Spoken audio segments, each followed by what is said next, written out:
Assalomu alaykum, hurmatli soliq to'lovchi.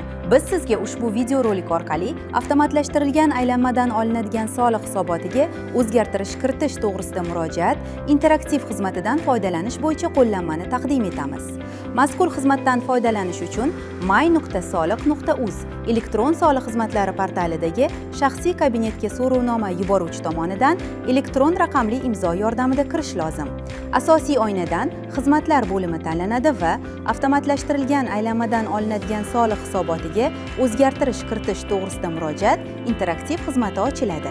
Ushbu xizmat ikki bo'limdan iborat: murojaatlar ro'yxati va murojaat yuborish. Murojaatlar ro'yxati bo'limida avval yuborilgan murojaatlar aks etadi. Bu yerda murojaat raqami, turi, sanasi, soliq va hisobot davri, summa, satr kodi, holati hamda boshqa ma'lumotlar ko'rsatiladi.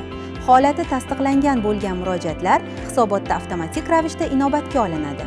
Yangi murojaat yuborish uchun murojaat yuborish bo'limi tanlanadi. Murojaat turi ikki xil bo'ladi. Birinchisi, aylanmadan olinadigan soliq hisobotiga o'zgartirish kiritish.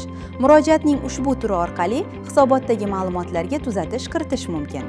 Ikkinchisi, Soliq kodeksining 304-moddasiga asosan soliq solishda hisobga olinmaydigan daromadlar bo'yicha murojaat yuborish mumkin. Tegishli murojaat turi belgilangandan so'ng soliq davri va hisobot davri tanlanadi. Satr nomi tanlanganda satr kodi avtomatik ravishda shakllanadi. Soliq turi bo'limidan aylanmadan olinadigan soliq tanlanadi. Summasi maydoni milliy valyutada so'mda kiritiladi. Shundan so'ng asoslantiruvchi hujjatni tanlang tugmasi orqali tegishli hujjat PDF formatda yuklanadi. Fayl hajmi 10 megabaytdan oshmasligi lozim. Kiritilgan ma'lumotlar to'g'riligi tekshirilib, yuborish tugmasi bosiladi va murojaat elektron tarzda soliq organiga yuboriladi. E'tiboringiz uchun rahmat.